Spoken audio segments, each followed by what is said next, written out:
ආයුබෝවන්. ප්‍රාර්ථනා කරනවා ඔබ සියලු දෙනාටම සුබ උදෑසනක් වන්නට කියලා.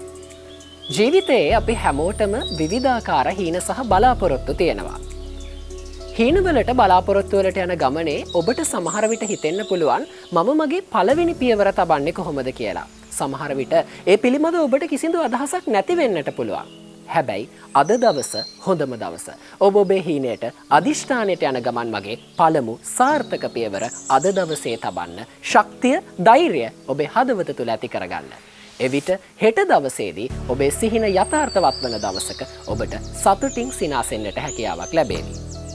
ඉතින් ඒ ධනාත්මක සිතිවිල්ලත් එක්ක අද දවසේදීත් ඔන්න විවේකී ඉරිදාවේ සුපුරුදු ලෙන්ගතුකමින් මයි ගාඩන් වැඩසටහන පුරා පැයක කාල සීමාවක් පුරාවට ඔබේ ගෙවත්තට වටිනාකම් එකතු කරන්නට ආදරයෙන් අරගෙන ඉන්නට අපි මේ විදියට සූදානම්. මේ මයි ගාඩන්.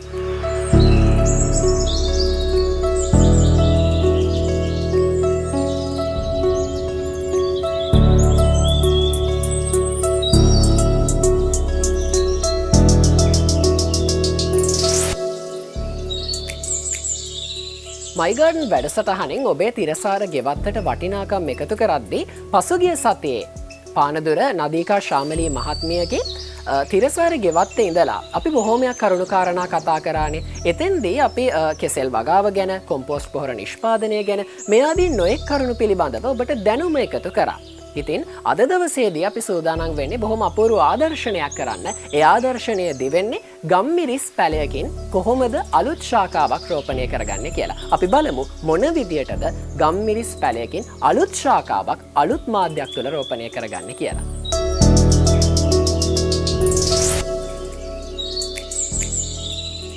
ඉතින් ඔබේ දිනෙදා ජීවිතයට අවශ්‍ය කුළුබඩු ඔබේ වත්තෙම ඔබේ ගෙවත්තෙම රෝපණය කරගන්න පුළුවන් නම් ඒක බොහොම අපූර්ව කාරණාවක්. අද දවසේ මේ ගෙවත්තට ආවට පස්සේ මට බොහොම සුවිශේෂී අංගයක් පෙනුණා. අපි ගම්මිරිස් ගැන කතා කරද්දී අපි අහලා තියෙන්නේ ගම්මිරිස් වැල් ගැන. හැබැයි මෙතුමිය ගෙවත්තේ තියෙනවා පඳුරු ගම්මිරිස් ගහ. ඉතින් ඒ පිළිබඳව අපිට පුංචි අදහසක් දක්වන්න පුළුවන්ද? මේ පඳුරු ගම්මිරිස් ගහ මොකක්ද? ගම්මිරිස් වැලකයි ගම්මිරිස් පඳුරකයි තියෙන වෙනස මොකක්ද? ගම්මිරිස් කියන්නේ ඇත්තටම ගෙවත්තක ගෙදරක ගෘහණියකට අත්‍යවශ්‍යම කුළුබඩු වර්ගයක්. ගෘහණිය ඒ නිසා මම හිතුණා මගේ සීමිත ඉඩ ප්‍රමාණය පඳුරු ගම්මිරිස් එක නැත්නම් පෝච්චි ගම්මිරිස් පෙළ සිටවන්න ඕන කියලා. ඒ සඳහා මම තෝරගත්තේ මව් ශාඛාව වැල් යන ශාඛයකින් හරස් අත්තක් කපලා තමයි මම පඳුරු ගම්මිරිස් පෙළේ සකස් කරගත්තේ. ඒ සකස් කර ගැනීමේදී අපිට මව් ශාඛයේ වශයෙන් වැලකින් ගන්න ඕන නම් හරස් අත්තක් අනිවාර්යෙන් ගන්න ඕනේ. පඳුරකින් ගන්න ඕන නම් අපිට කොළ 3ක් 4ක තියෙන රිකිල්ල පැල කරගන්න පුළුවන්. ඒ ගම්මිරිස් පැල කර ගැනීමේදී මාධ්‍ය වශයෙන් යොදා ගන්න පුළුවන් අපිට. ඔබට පේනවා ඇති මේ පෝච්චි වල තියෙන ගම්මිරිස් පැල කිරීමේදී අපි භාවිතා කරන මාධ්‍ය, මෙතුමිය භාවිතා කරපු මාධ්‍ය. මේ තියෙන්නේ මතු පිට පස්, කොම්පෝස්, සංගීතයෙන් සාදා ගන්න ලද කොම්පෝස්, කොහොබත් මතු පිට පස් 10 කොම්පෝස්ට් කලවම් කරන ලද මිශ්‍රණය තමයි මේ තියෙන්නේ. මේක තමයි මම මාධ්‍ය වශයෙන් භාවිතා කරන්නේ. මේ තුනම කලවම් කරපු මිශ්‍රණය තමයි මේ පෝච්චියේ තියෙන්නේ. මේක තමයි අපි රෝපණය සඳහා භාවිතා කරන්නේ. මාධ්‍ය. මේ සඳහා අපිට මුලින්ම අපි ශාකයෙන් කපා ගන්න ඕනේ අතු කැබැල්ලා. මේකෙදි තෝර ගන්න ඕනේ ගම්මිරිස් ශාකයේ අත්තක් තෝර ගන්නකොට රිකිලි 3ක් වගේ තියෙන එකක් ගන්න, කොළ 3ක වගේ. දැන් මගේ මේ ශාකයේ දාගත්තොත් එහෙම මේකේ දැන් කරල් වර්ධනය වෙමින් පවතිනවා. තාම කරල් මෝරලා නැහැ. හොඳටම පැහැදිලිව පේනවා. මේ පඳුරු ගම්මිරිස් වගාවේදී තියෙන විශේෂත්වය තමයි සීමිත ඉඩ ප්‍රමාණයක වවන්න පුළුවන්. ඒ වගේම හරිම ලස්සනයි ගෙවත්තට. පඳුරකින් අත්තක් නේ? ඔව්. ගෙවත්තට ඊටාම සුන්දරයි. ඒ වගේම තමයි අස්වැන්න නෙලන්න ඊටාම පහසුයි. නඩත්තු කරන්න පහසුයි. කප්පාදු කිරීම කරන්න අවශ්‍යතාවයක් නැහැ. ඒ වගේ විශේෂ ලක්ෂණ නිසා පඳුරු ගම්මිරිස් වගාව ඊටාම සාර්ථකයි ගෙවත්තකට.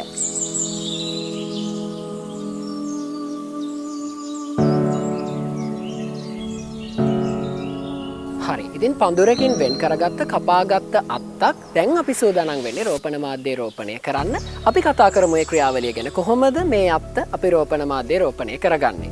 දැන් අපි මේ කපාගත්ත ලද අතු කැබැල්ල ඉටිකොළ බඳුනක සකස් කරලා තියෙන මේ බඳුන. මේකෙදි අපි ජලයේ බැස යාම සඳහා සිදුරු සාදලා තියෙනවා.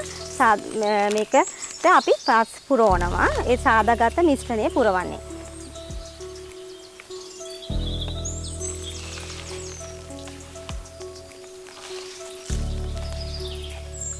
කළු පැහැති ඉටිකොළ බඳුනට සාදාගත් රෝපණ මිශ්‍රය පුරවන ආකාරය තමයි ඔබට මේ පේන්නේ.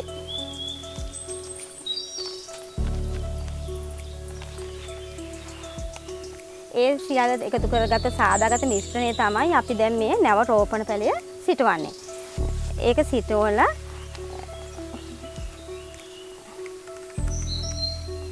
මේකට ජලය එක් කරන්න ඕනේ. සෙවණ තියෙන තැනක තමයි මේක තියන්න ඕනේ. තදවුවට තියන්න හොඳ නැහැ. මොකෝ නැත්නම් එහෙම මේක තෙතමනේ අඩු නිසා අපේ ශාකව නැවත ජලය යෙදීමකුත් කරන්න ඕනේ. නැත්නම් එහෙම ශාකයේ ප්‍රාණයක් කියන්නේ අපි කියන්නේ පණ නැති බවට පත් වෙනවා, වේයලි බවට පත් වෙනවා. ඒක වෙන්න ඇති වෙන්න ජලය එකතු කිරීම කරන්න ඕනේ. එසේ සකස් කරලා අපිට පුළුවන් මේක මාස 3ක් වගේ කාලයක් මේ ඉටිකොළ බඳුනෙම මේ මං මුලින් සකස් කරන ලද පැලයක්. ඒක මාස 3ක වගේ කාලයක්ම මේ විදිහට සදා ගන්න පුළුවන්. ඊට පස්සේ තමයි අපිට මේක පෝච්චියක හෝ නැත්නම් අපිට පුළුවන් සීමිත ඉඩ ප්‍රමාණයක් තියෙනවා නම් බඳුනක පෝච්චියක බඳුනක ගෙදරින් ඉවත කරන බඳුනක උනත් මේක වගා කරන්න පුළුවන්. නැත්නම් බිම උනත් ඉඳන්න පුළුවන්. මහත්මිය, එතකොට අපිට සාමාන්‍යයෙන් පඳුරු ගම්මිරිස් වලින් මොන විදිහේ අස්වැන්නක් අවුරුද්දකට ලබා ගන්න පුළුවන්ද? වාර්ෂිකව මොන වගේ අස්වැන්නක්ද ලැබෙන්නේ? ඔව්, පඳුරු ගම්මිරිස් වගාවකදී අපිට පුළුවන් වාර්ෂිකව ග්‍රෑම් 500ත් 700 ප්‍රමාණයක් අතර ප්‍රමාණයක් ලබා ගන්න පුළුවන්. ඊට වඩා වැඩි ප්‍රමාණයක් ලබා ගන්න පුළුවන් වැල් ගම්මිරිස්. ඒ කියන්නේ කිලෝ 2ක් වගේ ප්‍රමාණයක් ලබා ගන්න පුළුවන් වැල් ගම්මිරිස් වගාවකින්. ඔව්, ඉතින් ඔබේ ගෙවත්තේත් පඳුරු ගම්මිරිස් පැලයක් රෝපණය කරගත්තොත් ගෙවත්තට අලංකාරයක් එකතු වෙනවා වගේම ඔබේ මුළුතැන්ගේට අවශ්‍ය කුළුබඩු අවශ්‍යතාවය, ගම්මිරිස් අවශ්‍යතාවය ඔබට සපුරා ගන්න පුළුවන්. ඉතින් ඇත්තටම හොඳ ක්‍රමවේදයක්. ඉතින් අපි ඔබට පෙන්නුම් කරේ මොන විදියටද අලුතෙන්ම පැලයක් අපි රෝපණය කරගන්නේ පඳුරු ගම්මිරිස් පැලයකින් අත්තක් වෙන් කරගෙන අලුත් රෝපණ මාධ්‍යයක මොන විදියටද සිටුවන්නේ කියන කාරණාව පිළිබඳව. ඉතින් තවදුරටත් අපිත් එක්ක රැඳී ඉන්න කියලා ආරාධනා කරනවා. තවත් බොහෝ දෑ ඔබ වෙනුවෙන් ඉතිරි වෙලා තියෙනවා.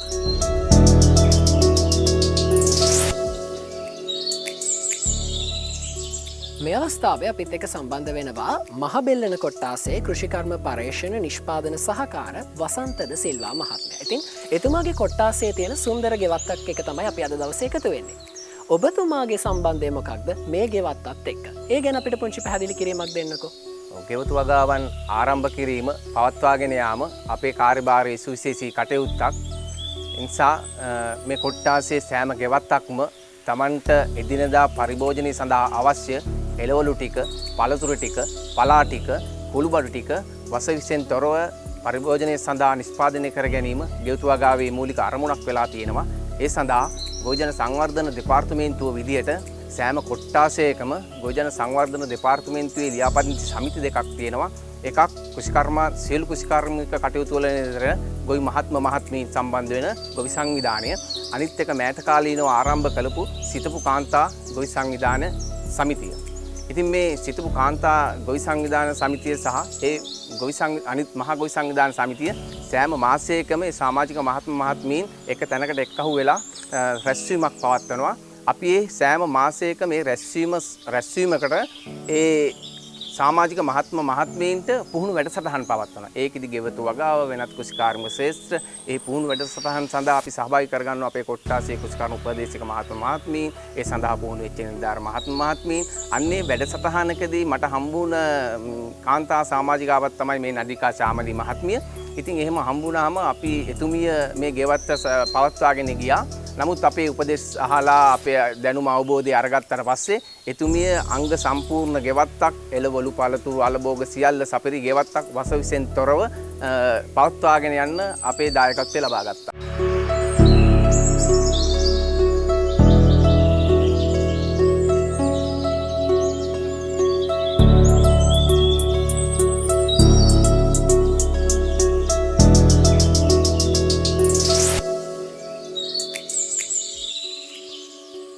පරිසර හිතකාමේ තිරසාර ගෙවතු වගා ඇසුරෙන් ඔබේ ගෙවත්තට වටිනාකමක් එකතු කරගන්න, ඔබේ ගෙවත්ත සැලසුම් කරගන්න අලුත් කරුණු කාරණා සොයා කියා දෙන ගමනේදී අපි අද දවසේදීත් ආවා පානදුර අලුබෝමුල්ල ප්‍රදේශයේම බොහොම අපූරු නිර්මාණශීලී තිරසාර ගෙවත්තකට. ඉතින් අපි එකතු වෙලා ඉන්නේ අද දවසේ MKC මල්කාන්ත මහත්තයාගේ අපූරු පරිසර හිතකාමී ගෙවත්ත. ඉතින් මේ ගෙවත්තේ ඉඳලා බොහොම පුංචි ඉඩකඩක තිරසාර විදියට සාර්ථකව පරිසර හිතකාමී ගෙවතු වගාවක් ක්‍රියාත්මක කරන ලස්සන භූමියක ඉඳලා අද දවසේත් අද වැඩසටහනෙන් ඔබව ඥානනය කරන්න අපි සූදානම් වෙලා ඉන්නවා.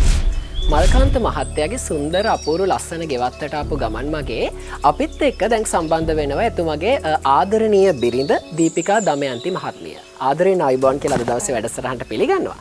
දීපිකා මහත්මිය මෙවැනි ලස්සන ගෙවත්තක හිමිකාරිනියක් වීම ගැන ඔබතුමියට බොහොම සතුටක් ඇති, ආඩම්බරයක් ඇති. ඒ ආඩම්බරයත් එක්ක අපි කතා බහ කරමුකෝ. මොන විදියටද මේ ගෙවතු වගාවට යමු වුණේ? ගෙවතු වගාවට යමු වීමේ පසුබිම පිළිබඳව අපේ ප්‍රේක්ෂකයන් දැනගන්නට කැමති ඇති.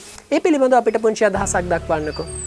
ඇත්තටම අපි ගෙවතු වගාවට යමු වුණේ පහුගිය කාලේ රටේ පැවති තත්ත්වයක් එක්ක අපිට ඒ දවස්වල ගොඩක් ලොකු විවේකයක් ලැබුණානේ. ඒ විවේකයත් එක්ක තමයි අපි ගෙවතු වගාවට යමු වුණේ.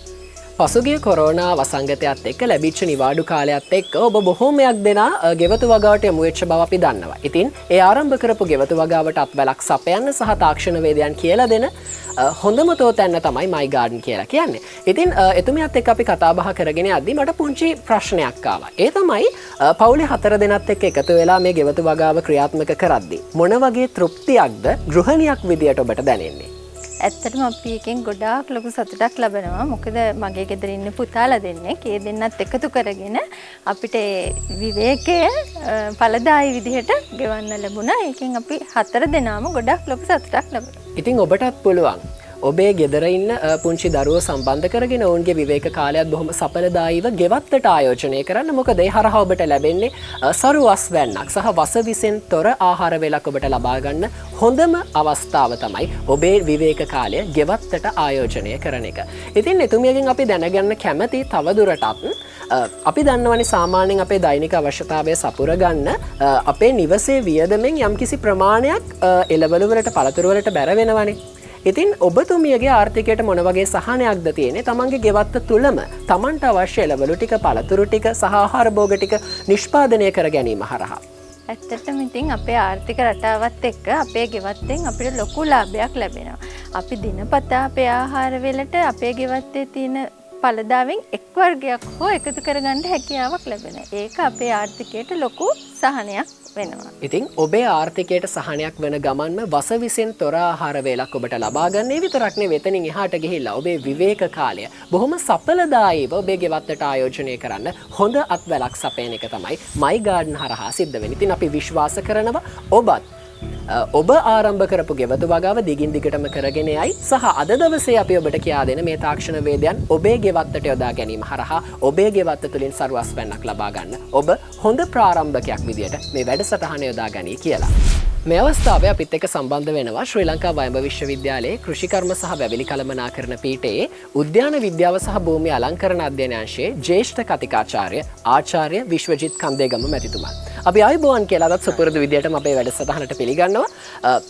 කන්දේගම සර් හැමදාම අපිට කියලා දෙනවානේ අපේ ගෙදර තියෙන සම්පත් භාවිතා කරගෙන කොහොමද ක්‍රමානුකූලව සැලසුමක් ඇතුව අපේ ගෙවත්ත වගා කරන්න කියන කාරණාව ගැන. සර් අද දවසේ අපි ඇවිල්ලා ඉන්න මේ ගෙවත්ත ගැනත් සර්ට මොන හරි අදහසක් ඇතිනේ. ඒ ගැනත් පුංචි අදහසක් අපේ ප්‍රේක්ෂකයන්ට කියන්නකෝ.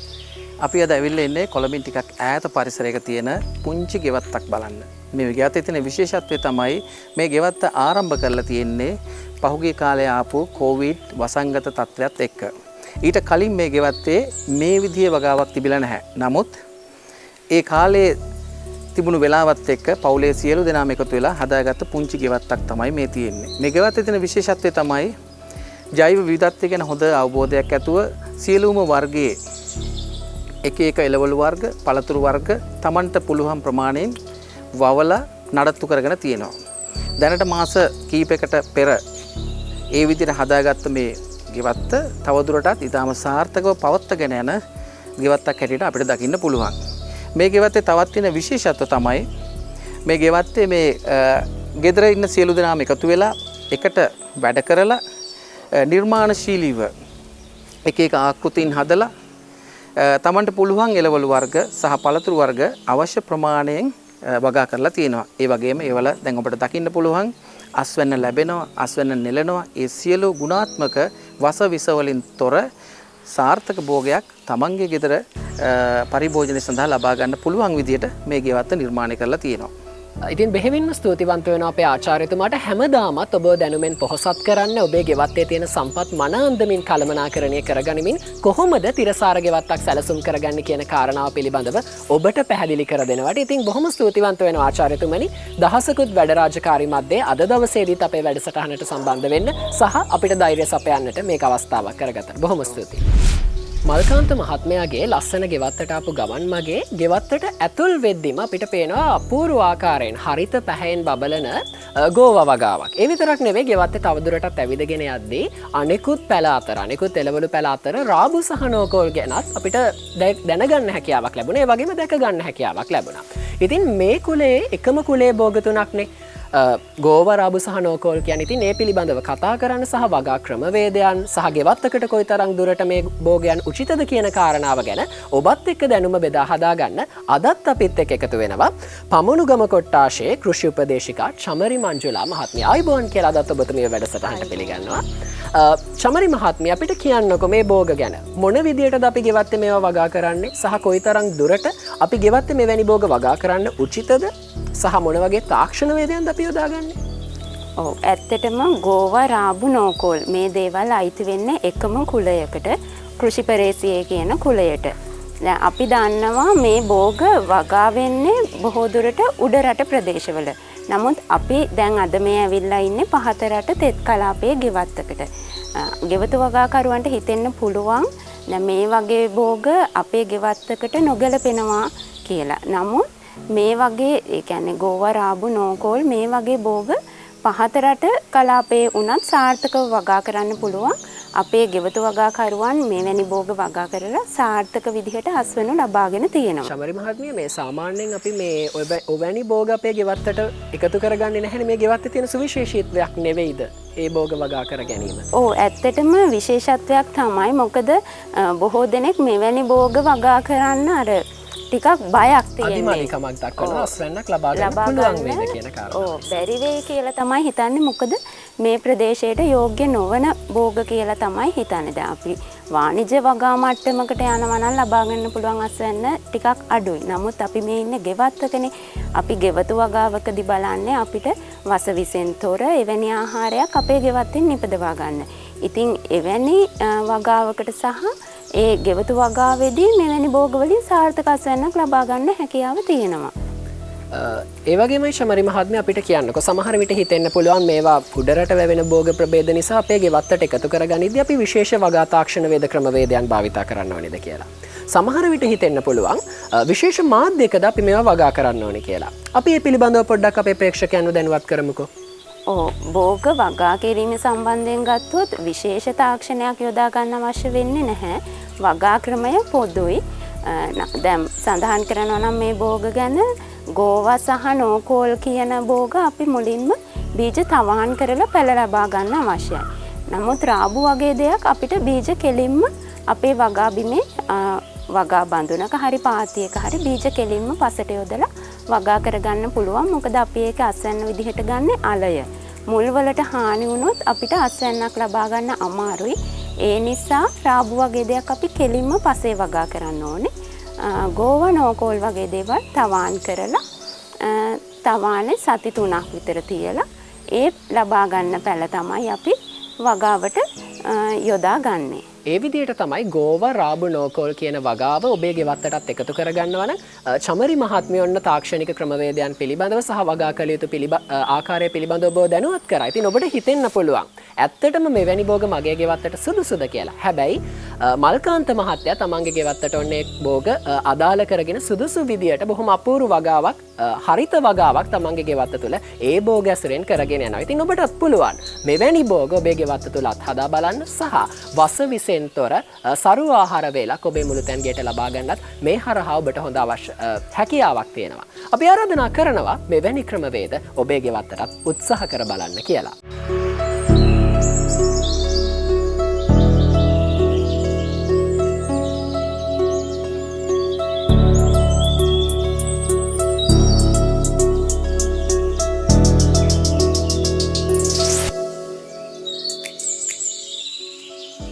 මල්කාන්ත මහත්මයාගේ ගෙවත්තේ සුවිශේෂීතා බොහෝමයක් තියෙනවා. සාමාන්‍යයෙන් ඔබෙත් මගේත් ගෙවත්තේ බහුලව ඉවතලන අපද්‍රව්‍යයක්නේ ප්ලාස්ටික් බෝතල් ප්ලාස්ටික් බඳුන් කියලා කියන්නේ.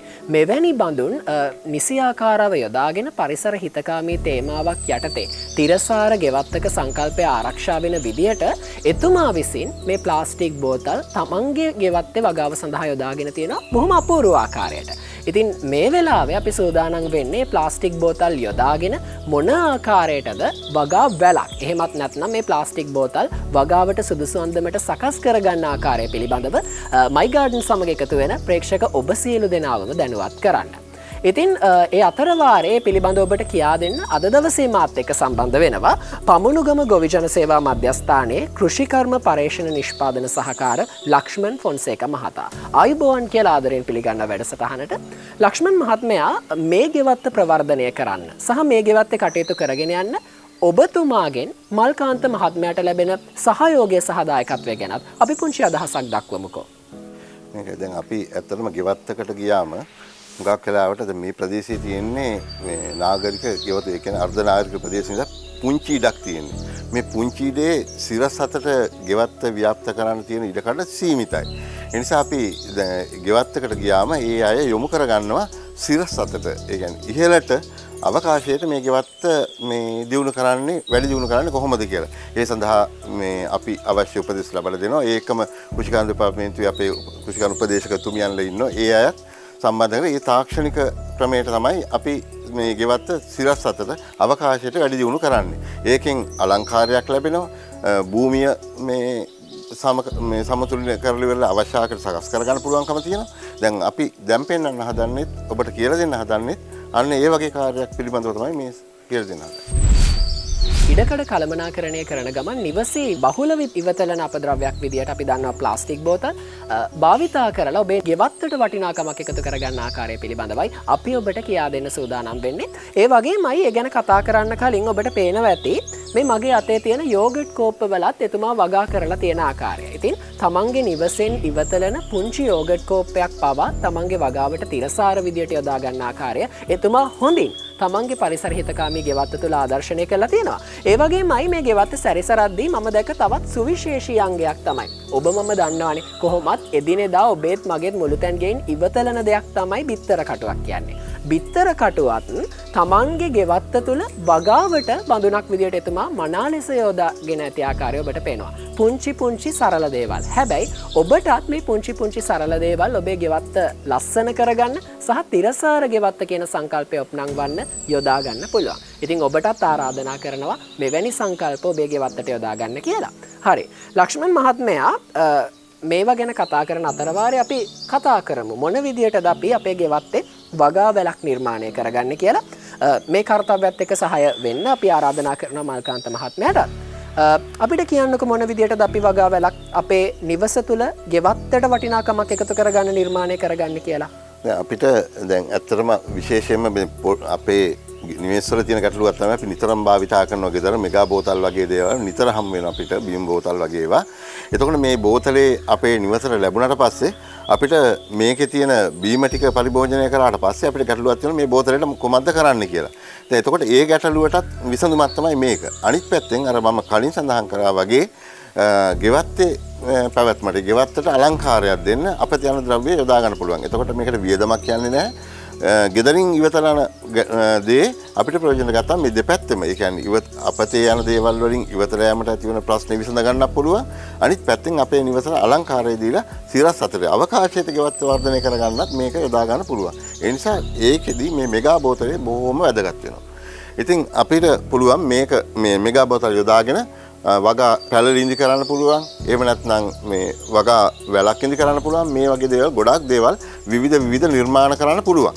ඉතින් දැන් අද අපි කියලා දෙන්න බලාපොරොත්තු වෙන්නේ වගා වැලක් නිර්මාණය කරන බොහොම සරල දෙයක් කොහොමද කරන්න කියලා. ඉතින් මෙතනට අපිට අවශ්‍ය වෙන ඉවත දාන මෙගා බෝතල් ඕන වෙනවා. ඊට පස්සේ ඒක විදින්න අවශ්‍ය කරන උපකරණයක් මොකක් හරි ඊළඟට තව අවශ්‍ය වෙන මතු පිට පස් ඕන වෙනවා.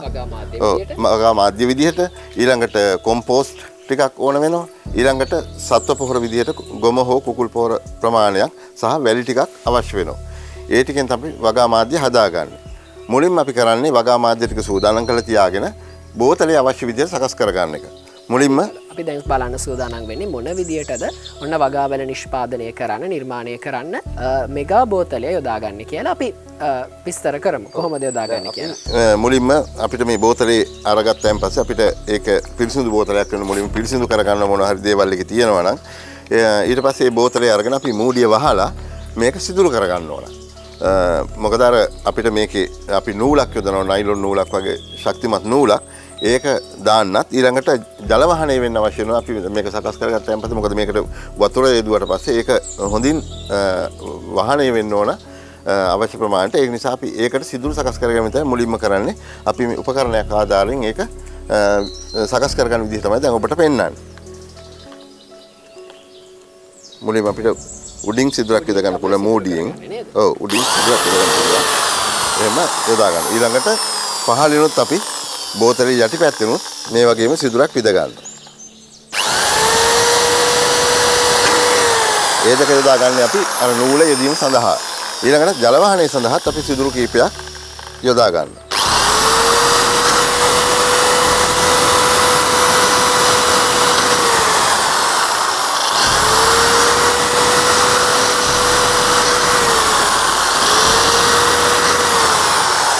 අපි මේ විදිහට බෝතල් දෙකක් සකස් කර ගන්නවා.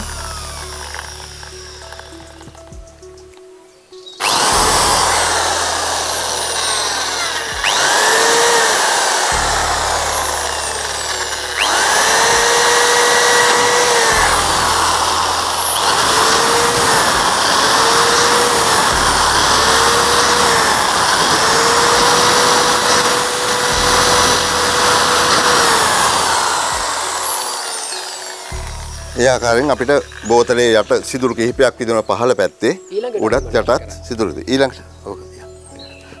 ඊළඟට අපි නයිලොන් නූලක් මේ වගේ භාවිතා කරනවා. මේක අපිට මුලින්ම යට රඳ මේ බෝතලේ ඇතුලෙන් අපි මේ නයිලොන් නූල ගන්න අවශ්‍ය වෙනවා. මුලින්ම අපි කරන්නේ පහළ සිදුරෙන් මේ නයිලොන් නූල ඇතුළට කරලා ඉදිරියෙන් ගැනීම තමයි කරන්නේ. අපිට ඒක පහසුවෙන් ගන්න පුළුවන් මේ වගේ නවගත කම්බි කැබලකින් උනත්. ඊට පස්සේ අපි අනිත් බෝතලෙත් මේකට සම්බන්ධ කරගන්නවා. අපි මෙතනදී එක් බෝතලයක් පහළට එහෙම වැලක්ෙන්න අපිට පුළුවන් මේ නූලට ගැටයක් යොදා ගන්න. එහෙම නැත්නම් ඇන කැබැල්ලක් වගේ දෙයක් දා ගන්න පුළුවන් බෝතලේ හඳව ගැනීමේ පහසුව සඳහා. මොකද මීට පසුව දාන බෝතලේ පහළට යෑම වළක්වා ගන්න. අන්තිම බෝතලේ යටට මේ වගේ ගැටයක් යොදා ගන්න පුළුවන්. අවශ්‍ය නම් මේ වගේ පරණ ඇණයක් හෝ කෝටු කැබැල්ලක් ඒ වගේ දෙයක් අපිට මේ රඳව ගන්නත් පුළුවන් පහසුවෙන් මේ වගේ ගැටයක් යොදලා. එතකොට ඒ බෝතල එතනින් ඉදිරියට ඒක එන්නේ නැහැ. ඔව් එහෙම සකස් කරාට පස්සේ මේ විදිහට අවශ්‍ය දිග ප්‍රමාණයට අපිට බෝතලේ සකස් කරන මේ වගේ වැලක් තමයි ඊට පස්සේ ලැබෙන්නේ. දැන් මේකෙදී අපි දැන් මේ යොදන දුර ප්‍රමාණය අනුව අපිට අවශ්‍ය නම් බෝතල් අතර පරතරය පවත්වා ගැනීමත් සිද්ධ කරනවා. ඔව් එහෙම කරන්න පුළුවන්. අනිත් එක දැන් මෙතෙන්දී අපි බෝතල් දෙකක් විතර යොදාගෙන තියෙන්නේ. මේකේ අපේ වහලේ හෝ අපි ගහ කෙල්ලන ගහේ ඉඳලා බිමට තියෙන දුර ප්‍රමාණය අනුව බෝතල් ප්‍රමාණය වැඩි කරගන්න පුළුවන්. එතකොට දැන් අපි මෙහෙම සකස් කරගත්තාට පස්සේ අපි දැන් මේ බෝතලේ මේ බඳුන් මාධ්‍ය පුරවන්න ඕන. මේ මාධ්‍ය පුරවන්න අවශ්‍ය කරන මාධ්‍ය සකස් කරන්න දාලා මේ බඳුනට යොදා ගන්නට අවශ්‍ය වන ආකාරයට අපි මේ බඳුන කපලා සකස් කර ගන්න ඕන. අපි දැන් ඒක තමයි ඊළඟට කරන්නේ. දැන් මේකෙදි අපිට පුළුවන් මේකේ අපි පහළ ප්‍රදේශයේ අපි ඉතුරු කරනවා මේ මාධ්‍ය යොදා ගන්න. ඉහළ අපිට විවිධ හැඩතල වලට ඒ තමයි ගෙවත් හදන කෙනාගේ ස්වභාවය අනුව එයාට කැමති ආකාරයට විවිධ හැඩතල වලින් මේක කපලා සකස් කර ගන්න පුළුවන්. දැන් අපි එකක් සකස් කරගමු එක විදිහකට.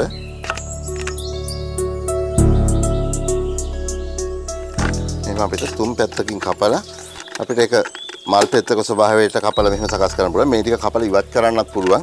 නමුත් අපි මේ විදිහට කපලා සකස් කරන්නේ ඒකේ නිවසක සකස් කරනකොට ඉවත දාන දෙකකින් හැදුවත් අපි භෝගයක් හිටවුවත් අලංකාරයක් බලාපොරොත්තු වෙනවා විශේෂයෙන්ම නිවසට. ඒ නිසා අපි මේක මල් පෙති තුනක ස්වභාවයට අපිට මෙහෙම නමලා සකස් කර ගන්න පුළුවන්. ඒක ගෙවත සකස් කරන පුද්ගලයා අනුව Tamanට විවිධ නිර්මාණ මේ අපි එක නිර්මාණයක් විතරයි කරේ විවිධ නිර්මාණ Tamanට හිතලා සකස් කර ගන්න පුළුවන්කම තියෙනවා. මෙන්න මේ විදිහට සකස් කර ගන්න පුළුවන්. මෙන්න මේ විදිහට මේ දැන් අපිට අලංකාර නිර්මාණයක් අපි සකස් කරගත්තා. දැන් අපිට පුළුවන් මේකට මාධ්‍ය සූදානම් කරගෙන වගා මාධ්‍ය සූදානම් කරගෙන ඒ වගා මාධ්‍ය මේ බෝතලයට පුරවලා ඊට පස්සේ අපිට මේකේ පැලයක් රෝපණය කරන්න පුළුවන්. දැන් මේකේ පැල තුන් පැත්තෙන් රෝපණය කරන්න පුළුවන්. දැන් ගොටුකොළ, කංකුම්, මුකුණන් වගේ වර්ග නැත්නම් අලංකාරයට හදන මල් වර්ග ඒ ඕනෑම දෙයක්. ලක්ෂ්මන් මහත්මයා මේ දැන් අපි මෙවැනි ව්‍යුහයක පැල හිටවද්දී අපි අවධානය යොමු කරන්න ඕනේ කරුණු තියෙනවා. අද මොන වගේ පැල වර්ගද අපි තෝරගන්න ඕනේ මේ වගේ ව්‍යුහයක් වෙනුවේ? දැන් විශේෂයෙන්ම මේ විශාල වෙන ගස් වර්ග වලට වඩා අපිට පුළුවන් පඳුරු සහිතව හැදෙන විශේෂයෙන් ගොටුකොළ, කංකුම් ඊළඟට මුකුණු යන වගේ වර්ග අලංකාරයට හැදෙන මුකුණු යන වගේ වර්ග අර දැන් කලින් මේ ගෙවත්තේදී මේ පෙන්නපු අර සලාද වගේ දේවල් සලාද පැල ඒ වගේ දේවල් හදා ගන්න පුළුවන් මේකේ. විසිතුරු මල් ඔව් විසිතුරු මල් වර්ග විශේෂයෙන් හදා ගන්න පුළුවන් මේකෙදී. මේ දැන් අපි බලමු එන මේ වගා මාධ්‍ය සකස් කරගන්නේ කොහොමද කියන එක. දැන් ඇත්තටම අපි මෙතෙන්දී යොදාගෙන තියෙන මතු පිට පස් තියෙනවා. ඔබට බලා ගන්න පුළුවන් මේ මතු පිට පස් තියෙනවා. අපි ඒකෙන් ස්වල්ප කොටසක් ගන්නවා. මතු පිට පස් කොටසක් මේ ඒ ලබා ගත්තේ මතු පිට පස්. ඊළඟට අපිට යොදා ගන්න පුළුවන් කොම්පෝස්ට් කියන මෙතන ඒ කොම්පෝස්ට් උත් අපි මේක සඳහා යොදා ගන්නවා. ඊළඟට මෙතන තියෙනවා කුකුල් පොහොර මේ සත්ත්ව පොහොර විදිහට ගොම කුකුල් පොහොර වගේ දේවල් යොදා ගන්න පුළුවන්. එළු පොහොර මෙතන තියෙන කුකුල් පොහොර අපි ඒකනොත් පොඩි ප්‍රමාණයක් යොදා ගන්නවා. ඊළඟට වැලි තියෙනවා. මොකද මේකේ තියෙන මාධ්‍යයේ මේ මෘදු බව ඇති කරගන්න ජල වහනේ පහසු සඳහා වැලි සුළු ප්‍රමාණයක් අපි යොදා ගන්නවා. නොය අමුද්‍රව්‍ය තමයි අපි වගා මාධ්‍ය රෝපණ මාධ්‍ය විදියට යොදාගන්නේ අපි හදපු ව්‍යුහය වෙනුවෙන් අපි පුරව ගන්න ආකාරය ගැන පොඩ්ඩක් සඳහන් කරමු. ඊට පස්සේ කරන්නේ මේ වර්ග තුනම වැලි, කොම්පෝස්ට්, කුකුල් පොහොර සහ මතු පිටපස් මේ සියල්ල එකට මිශ්‍ර කරගන්නවා අපි ඒක පහසුවෙන්ම කරගන්න පුළුවන්. අවශ්‍ය නම් අත් ආවරණ එහෙම යොදා ගන්නත් පුළුවන්. කැමති ආකාරයෙන් අරගෙන මේක අපි මිශ්‍ර කර ගැනීම තමයි මුලින්ම කරන්නේ. හොඳින් මිශ්‍ර කරගන්න. හොඳින් මිශ්‍ර කර ගැනීමක් සිද්ධ කරනවා මුලින්ම. ඔව් ඊට පස්සේ අපිට මේ ටික අපේ මේ හදාගත්ත මෙගා බෝතලයට පුරවන්න පුළුවන්. එතකොට මෙන්න මෙහෙම මේ කපන ලද සිදුරු වලින් අපි මේ මාධ්‍ය මේ වගා මාධ්‍ය මේ බෝතලයට අපි පුරව ගන්නවා. මේ පුරව ගන්නකොට පොඩි ප්‍රමාණයකට මේක බෝතලේ මේ තද කරගන්නත් ඕන තට්ටු කරලා එහෙම නැත්නම් ස්පෝට් කැබල්ලකින් හරි එහෙම කරගන්නත් පුළුවන්. මොන විදිහට අපි මෙහෙම මේ මාධ්‍ය මේ පුරවා ගැනීම සිදු කරනවා. අපිට ඊට පස්සේ කරන්නේ මෙහෙම පුරවගත්තට පස්සේ මේකට ජල සම්පාදනය කරනවා. ජල යොදනවා.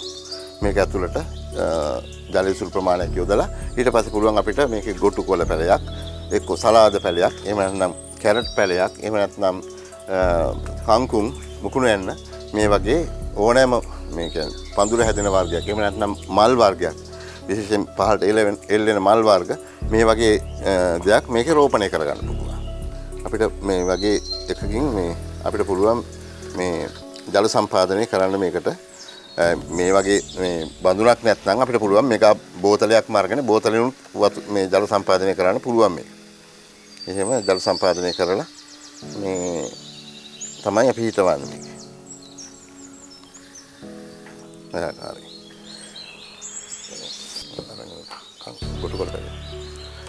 දැන් අපි මේක අපිට පුළුවන් දැන් ගොටුකොළ පැලයක් අපි මේකේ රෝපණය කරලා මේක ස්ථානගත කිරීම කරමු.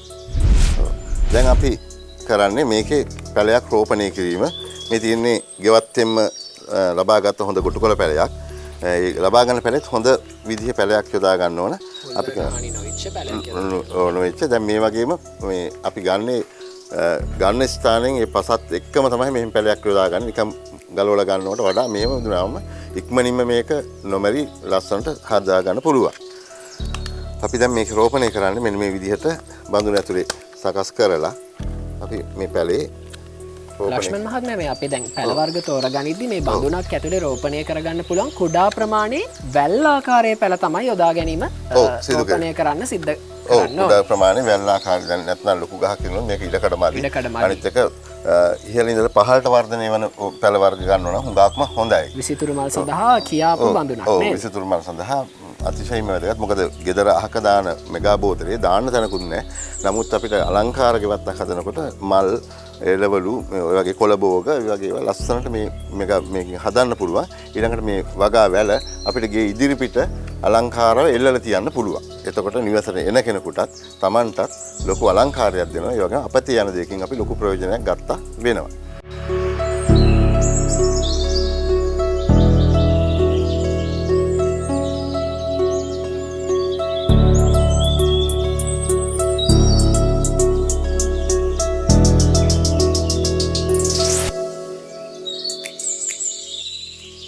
පහුගිය සති කීපයේම අපි ඔබට කොම්පෝස් නිෂ්පාදනය කරන විවිධ ක්‍රමවේද ගැන දැනුවත් කරා. මොකද ඔබේ ගෙවත්තට අනුව ඔබටම ආවේනික ක්‍රමයකට ඔබට ඔබේ ගෙවත්තේ කොම්පෝස් පොහොර නිෂ්පාදනය කරගන්න පුළුවන් නිසා. ඉතින් අද දවසේ මල්කාන්ත මහත්මයාගේ ගෙවත්තට ආපු ගමන් මගේ මල්කාන්ත මහත්මයා එතුමාටම ආවේනික වෙච්ච ක්‍රමවේදයකට කොහොමද තමන්ගේ ගෙවත්ත තුළදී කොම්පෝස්ට් පොහොර නිෂ්පාදනය කරන්න කියන කාරණාව ගැන අපි මල්කාන්ත මහත්මයාගෙන්ම අහලා දැන කියා ගමු. මල්කාන්ත මහත්මයා අපි කොහොමද ඇත්තටම ඔබගේ ගෙවත්ත තුළ ඔබටම ආවේනික ක්‍රමයකට කොම්පෝස්ට් පොහොර නිෂ්පාදනය කරගන්නේ? මේක අපේ කුඩා ගෙවත්තක් හින්දා අපි පැරණි ක්‍රමයට කොම්පෝස්ට් සාදා ගන්න ක්‍රමයක් තමයි හඳුන්වා දෙන්නේ. මේ තියෙන අවශ්‍ය කරන ද්‍රව්‍ය තියෙන්නේ. දැන් තියෙනවා මේ පොල් දෙලි පොඩියට කපාගත්ත ඒවා. කුස්සියෙන් ඉවතලන ಜಾති තියෙනවා. එතන කුකුල් පොහොර තියෙනවා.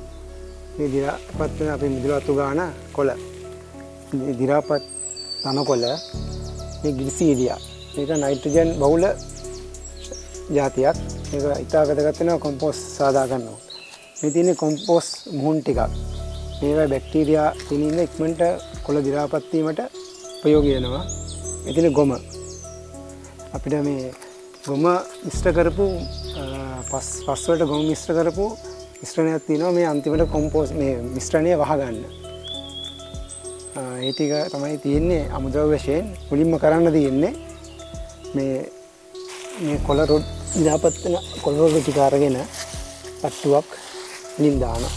ඔබට පේනවා ඇති එතුමා මුලින්ම කරන්නේ දිරාපත් වෙච්ච කොළ රොඩු තට්ටුවක් අරගෙන තට්ටුවක් අතුර ගන්න එක.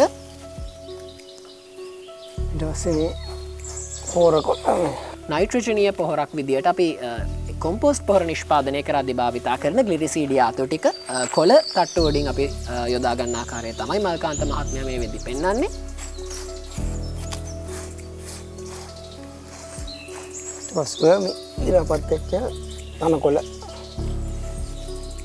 දිරාපත් වෙච්ච තනකොළ අපි ඊට වඩින් අතුර ගන්නවා. ඇත්තටම මේ ඔබේ නිවස තුළ ඔබට ආදර්ශනය කරගන්න පුළුවන් ඒක ඔබට ආවේනික විදියකට. මොකද එකිනෙකාගේ ගෙවත්තේ විවිධ අමුද්‍රව්‍ය සහ අපද්‍රව්‍ය තමයි භාවිතා වෙන්නේ. ඉතින් ඒ අපද්‍රව්‍ය අමුද්‍රව්‍යයක් විදියට යොදා ගනිද්දී ඔබටම ආවේනික ක්‍රමවේදයක් යොදා ගන්න පුළුවන්. අකාරෙන් මේ තියෙන මිශ්‍ර ಜಾති ටික ග්ලූටන් ඉවතලන අපද්‍රව්‍ය ටිකක් තමයි මේ විදියට අපි එකතු පහදු කරගත්තේ.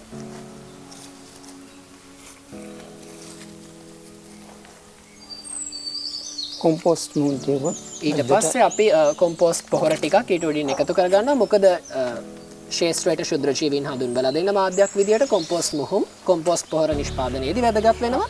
ගොම කපාගත්ත කොල්ලේදී ලීකුඩු එකතු කරගන්න ආකාරය ඊට පස්සේ මතු පිටපස්ස එකතු කරනවා. ඔබට පේනවා ඇති මේ අමුද්‍රව්‍ය සියලුම දේවල් දාලිවලා ඔක්කොම නැවත කුකුල් පොහොර ටිකකුත් අපි එකතු පහදු කරගන්නවා කොම්පෝස්ට් පොහොර නිෂ්පාදනය කරගනිද්දී.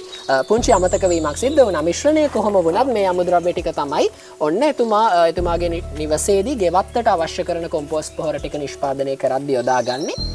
ඔබටත් පුළුවන් අපි යෝජනා කරනවා ඔබටත් ආවේනික ක්‍රමවේදයකට නිවසේදී කොම්පෝස්ට් පොහොර නිෂ්පාදනය කරන්න. ඊට පස්සේ තියෙන්නේ මේ සියලු දේ මිශ්‍ර කරගන්න. වතුර ටිකකුත් යොදා ගන්න ඕනේ.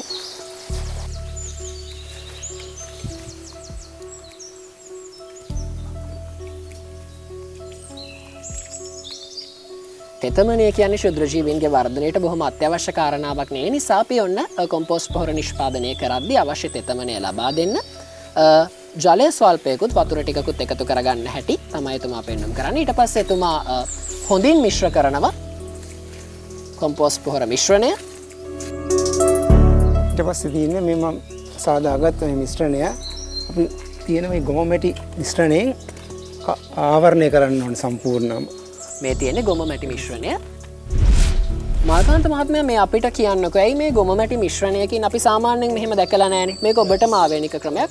අපිට හේතුව පොඩ්ඩක් කියන්නකෝ. ඇයි මෙහෙම ගොම මැටි මිශ්‍රණයකින් මේ කොම්පෝස්ට් පොහොර මිශ්‍රණය ආවරණය කරා? සාමාන්‍යයෙන් පොලිතින් වල ඉන්නේ කොම්පෝස්ට් සාදාගන්නේ ආවරණය කරන්නේ. ඔව්. මේක සාදා කරගත්තාම මේ අමතරව අවසානයේදී මේක තවත් පොහොරක් වශයෙන් පාවිච්චි කරන්න පුළුවන් මේක. හරි. ඒ වාතය ගමන් කිරීම හොඳට සිද්ධ වෙනවා. ගොම දැමීමට විශේෂ හේතුවක් තියෙනවා. දැන් මේ නැත්තම් මේක ඉරිතලනවා. ටික දවසක් යනකොට මේ පුපුරනවා. අර ගොම දැමීම නිසා ඒක ටිකක් ඉරිතැලීම නවතිනවා.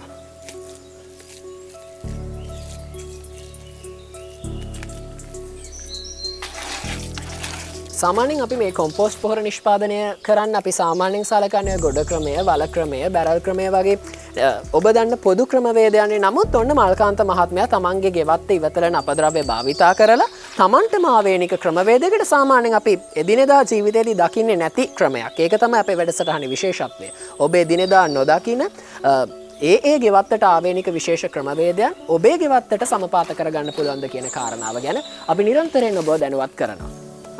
ඒ මාස එකමාරක් වගේ කාලයක් තියලා සම්පූර්ණව මේ ඔක්කොම කුඩු කරලා අරගෙන ලොක්කෑලි වශයෙන් තියන හලාගෙන මාධ්‍යයට එකතු කරන්න පුළුවන්. එතකොට මේ අපි භාවිතයට ගනිද්දී ප්‍රයෝජනයට ගනිද්දී ඇතුළත තියෙන ද්‍රව්‍ය හොඳින් දි รา පත් වෙලා අපිට හොඳ කොම්පෝස්ට් පොහොර මිශ්‍රණයක් ලබා ගන්න පුළුවන් නේද? පුංචි පුංචි ආරම්භ විශිෂ්ට අවසාන සනිටුහන් කරන බව මම ඔබට වැඩසටහන ආරම්භයේදීත් සඳහන් කරා. ඉතින් ඔබට ආරාධනා කරනවා ඔබේ අරමුණට යන මාවතේ පොඩි ඇරඹුමක් අද දවසේ සනිටුහන් කරන්න. හෙට දවසේදී ජයග්‍රාහකයෙක් ලෙස ඔබට විශිෂ්ට අවසානයක් කරා යන්නට හැකියාවක් ලැබේවි. ඉතින් පුරා පැයක කාල සීමාවක් පුරාවට ඔබේ ගෙවතු වගාවට වටිනා කියන බොහෝමයක් දේවල් අද දවසේදීත් සුන්දර ගෙවත්තක ඉඳලා එකතු කළ විශ්වාසය සහ තෘප්තිය අපේ හදවත් තුළ තියෙනවා. ඉතින් හෙට දවසේදීත් එළඹෙන ඉරිදාවකදී ඔබව හමුවන බලාපොරොත්තුවත් එක්ක අදට අපි ඔබේ ප්‍රියතම වැඩසටහන My Garden වෙතින් සමුගන්නවා. ගිහින් එන්නම් ඔබට සුවදායි වූ සතියක්.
දිනපතා අලුත් වීඩියෝ සහ ප්‍රවෘත්ති නැරඹීමට ඉහත බටන් එක ක්ලික් කර සියත TV සබ්ස්ක්‍රයිබ් කරන්න.